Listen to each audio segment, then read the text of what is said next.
Hello students, वैदिक में आपका स्वागत है। आज हम क्लास 10th के संस्कृत का चैप्टर नंबर 12 का उन सारे ऑब्जेक्टिव क्वेश्चन को सोल्व करने वाले हैं जो 2011 से लेकर के 2025 तक में पूछे गए। अगर आप इस वीडियो को देख रहे हैं तो मेरी एक सलाह है कि आप जा करके पहले प्ले लिस्ट में चैप्टर नंबर 12 को आप पढ़ लीजिए, उसके बाद आकर के इस वीडियो को देखिए। इसमें जितने भी क्वेश्चन है उन सारे क्वेश्चन को आप आसानी से सोल्व कर पाएंगे। तो चलते हैं ऑब्जेक्टिव क्वेश्चन की ओर। क्वेश्चन नंबर फर्स्ट, कर्णस्य दानवीरता पाठ किस ग्रंथ से संकलित है? तो कर्णभार से। कर्णभार किसके द्वारा रचा गया है, यानी किनका रचना है? तो यह है भास का। किनका? भास का। महतराम भिक्षाम याचे, यानी हम आपसे महान यानी बड़े भिक्षा की याचना करते हैं। यह किसने कहा? तो शक्र ने, यानी ब्राह्मण यानी इंद्र ने। दानवीर कौन था? तो कर्ण। दानवीर कौन था? तो कर्ण। कर्ण ही अपना कवच कुंडल है जो इंद्र को दे दिए। ब्राह्मण के रूप में कौन प्रवेश करता है? तो शक्र। शक्र ने कर्ण से छल पूर्वक क्या ले लिया? कवच कुंडल, कवच और कुंडल दोनों। तो कवच और कुंडल दोनों ले लिया, कवच कुंडल दोनों। इंद्र किस रूप में कर्ण के समक्ष आया? तो ब्राह्मण के रूप में। भवंतम अहम एवा नमस्कार ओमि किसका कथन है? इसका मतलब है कि हम कर्ण है जो आपको नमस्कार करते हैं। यह किसने कहा? तो कर्ण ने। किसने? कर्ण ने। कर्ण शक्र को चौथी बार क्या देना चाहा? चौथी बार क्या देना चाहा? तो सोना। पहला में क्या? पहला में गाय, कुछ आभूषण, है ना, मुख्य रूप से गाय मान ली।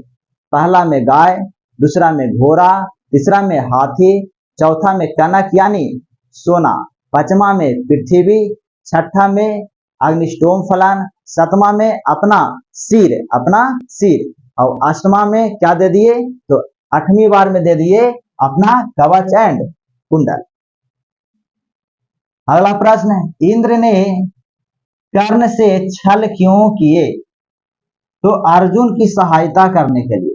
अर्जुन की सहायता करने के लिए ही इंद्र ने कर्ण से छल किए। न इच्छामी किसने बार बार कहा? तो शक्र ने, यानी इंद्र ने। नहीं चाहिए बार बार कौन कहते थे? तो शक्र।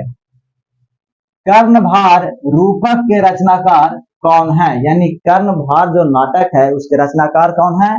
तो महाकवि भास। अंगराज किसे कहा गया? अंगराज कर्ण को कहा गया। क्यों कहा गया? तो अंग जो देश था उसका राजा कौन थे? कर्ण थे, इसलिए कर्ण को अंगराज कहा गया। तो आंसर हो जाएगा कर्ण।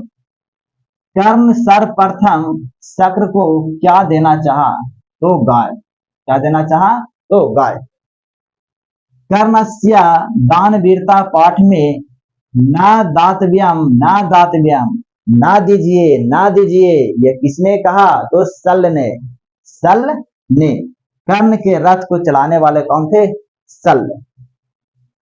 कर्ण किसके पक्ष में युद्ध करता था? पांडव के पक्ष में, कौरवों के पक्ष में, अपने पक्ष में, किसी के पक्ष में नहीं। तो कौरवों के पक्ष में। इसे आप स्क्रीनशॉट ले लीजिए। अब आगे देखते हैं क्वेश्चन नंबर 16।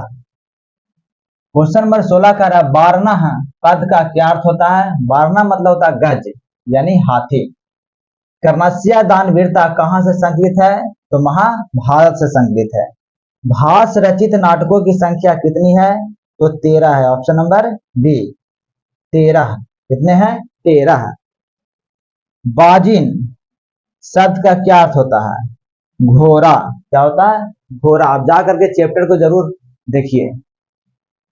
कर्णस्य दानवीरता पाठ में अबिहा किसकी युक्ति है? तो यह शक्र की युक्ति है, यानी इंद्र यानी ब्राह्मण ने, है ना, क्या बोले? अबिहा कब बोले?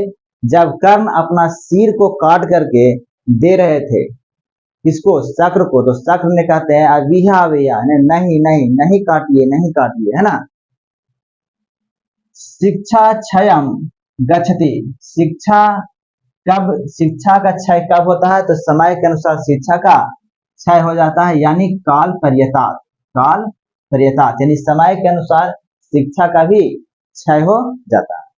ये था चैप्टर नंबर 12 से संबंधित ऑब्जेक्टिव क्वेश्चंस। उम्मीद करता हूं कि इन सभी क्वेश्चंस को आप आसानी से समझ गए होंगे और याद भी हो गया होगा। इस वीडियो को देखने के लिए थैंक यू, धन्यवाद। मिलते हैं नेक्स्ट वीडियो में नए टॉपिक के साथ।